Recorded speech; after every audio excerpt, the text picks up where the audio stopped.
Okay, I've got a story for you. Just a heads up, it's not a fun one, not in the usual sense. It's more of a warning, really. Something that happened to me, and to be honest, I'm still not entirely sure it's over, so settle in.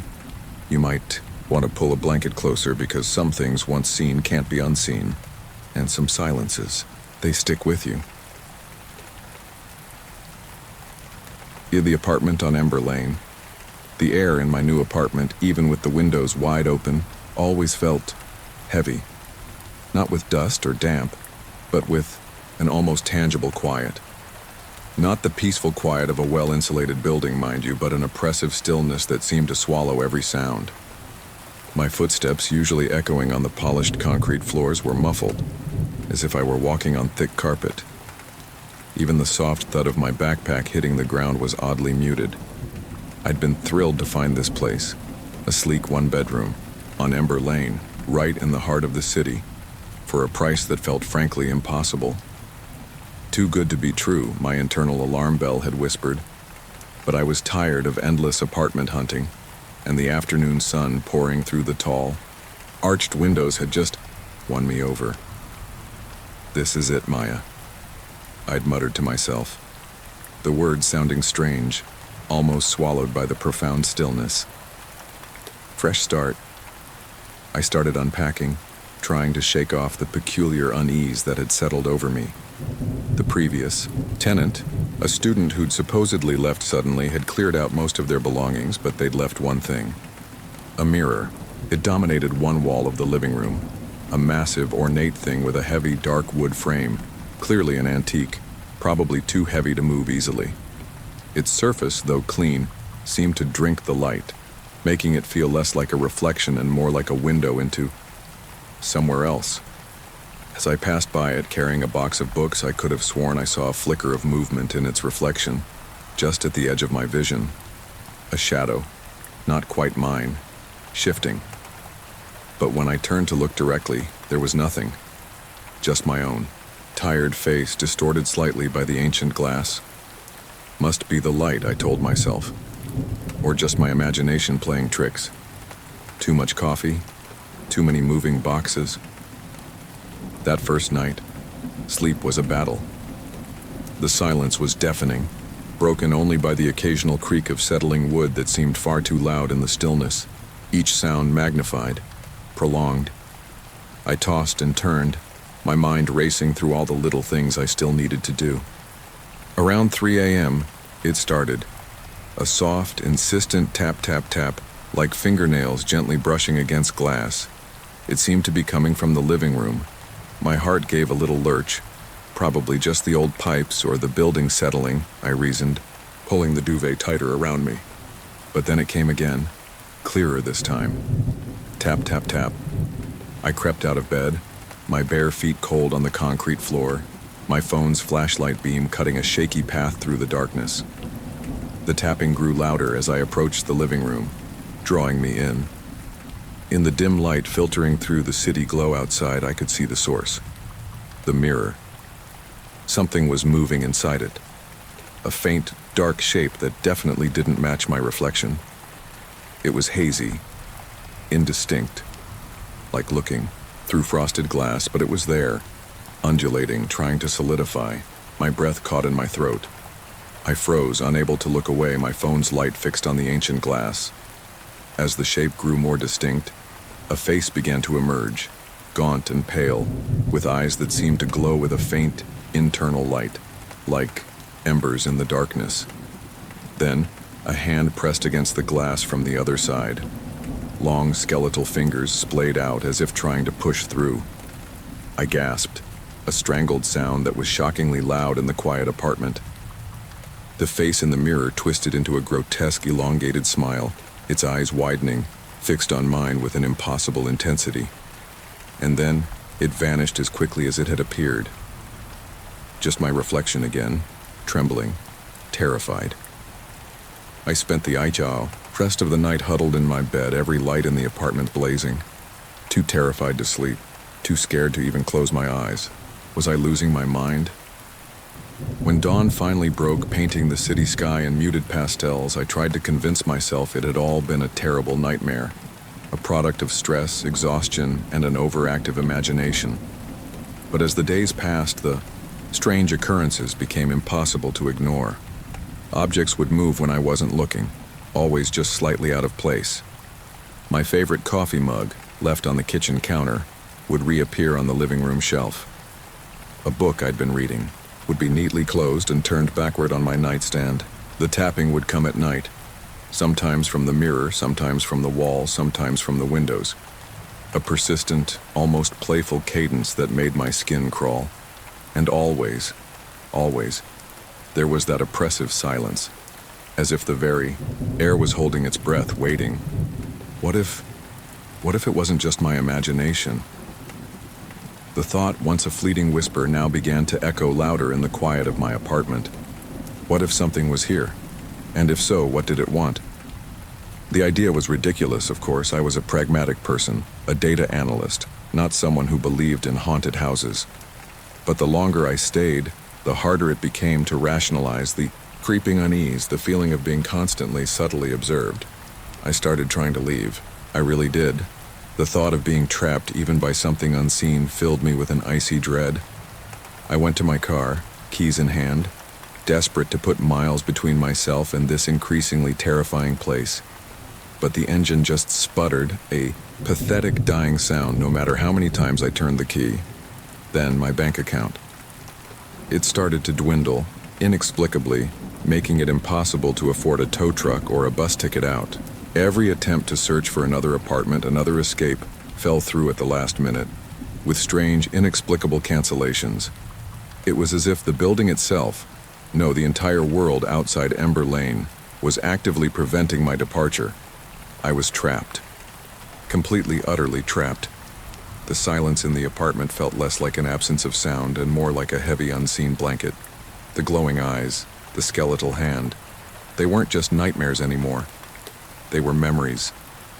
And I, Maya, Thorne, was becoming a part of Ember Lane. It was on a Tuesday night, exactly 3 weeks after I'd moved in, that everything changed. I was cooking dinner, absently chopping vegetables with perhaps more force than necessary, when the knife slipped. A sharp, stinging pain on my thumb. A single bright drop of crimson welled up, then fell, splattering onto the polished concrete floor. The moment it hit the ground, the apartment seemed to shudder. The silence, ever present, abruptly broke. A low hum filled the air, growing louder by the second, vibrating through the very floorboards. The lights flickered, a frantic strobe-like effect, and I could hear whispers. Not just one voice, but dozens, hundreds. A cacophony of soft, desperate murmurs coming from every corner of the room, from within the walls, from above the ceiling. I stumbled backward, dropping the knife, drawn by an irresistible, terrifying urge towards the living room. The mirror. It was vibrating, its massive surface rippling like disturbed water, and in its depths I could see them.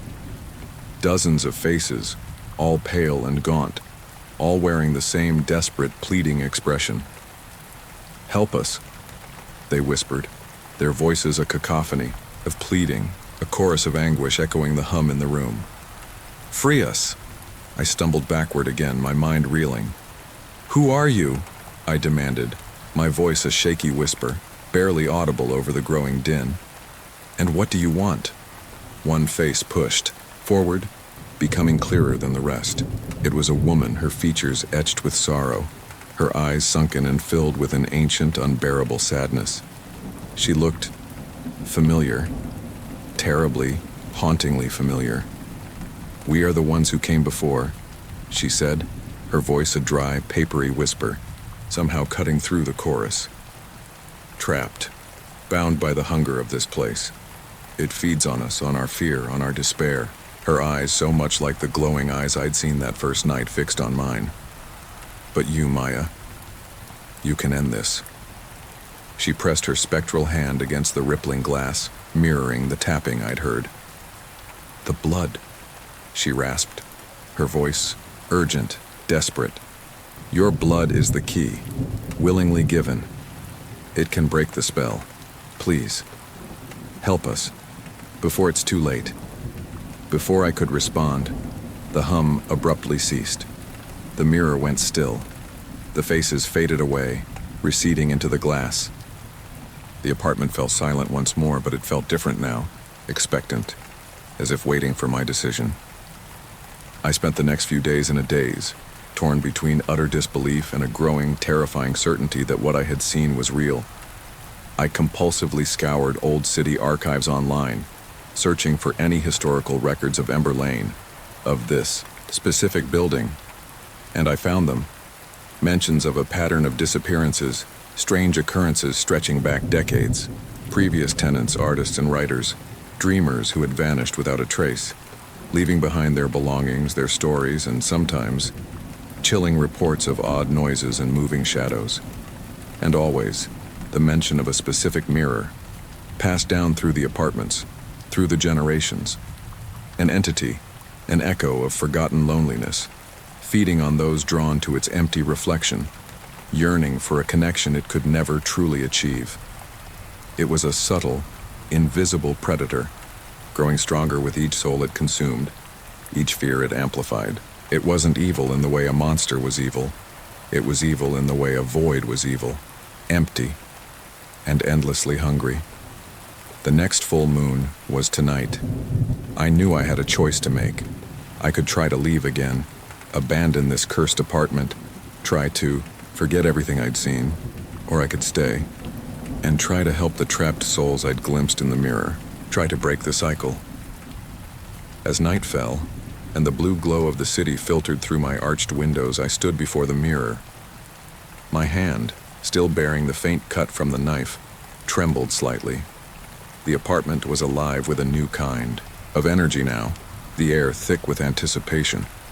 As the full moon, a brilliant orb, began to cast its ethereal glow directly onto the mirror's surface, I took a deep, shuddering breath.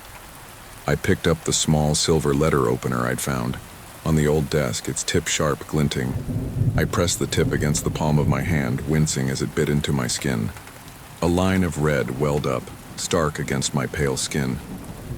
"I give this freely," I said, my voice steadier than I felt.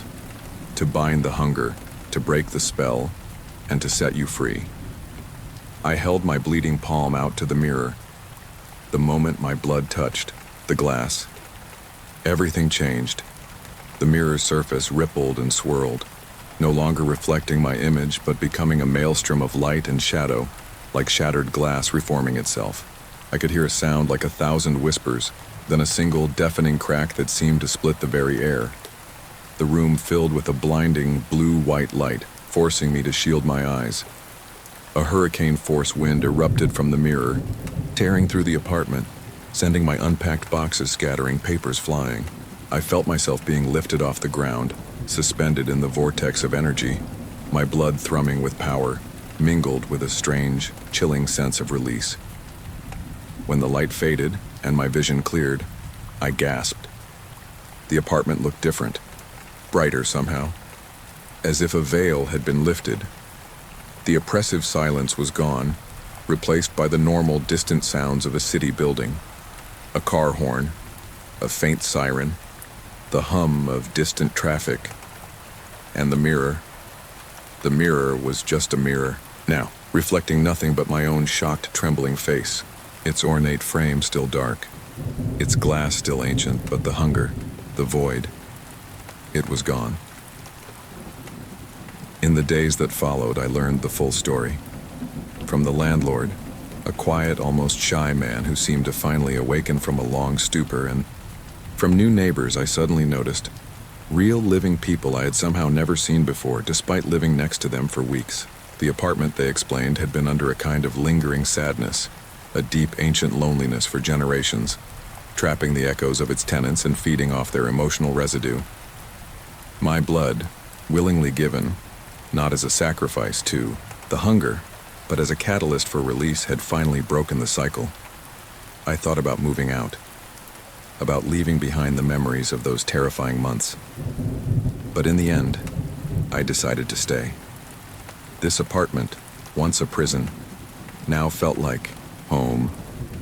And sometimes, when the light hits the mirror just right, I catch a glimpse of faint, shimmering faces within the glass, not gaunt and pleading anymore, but smiling, thanking me for breaking their chains. I never did find out who that previous tenant was, the one who left the mirror behind, and I can't help but wonder how many other apartments, quiet and unassuming, are hiding secrets like this. How many ancient, ordinary objects are just waiting for someone to look a little too closely, to feel a little too deeply? And how long until the next lonely place finds another Maya to fill its void?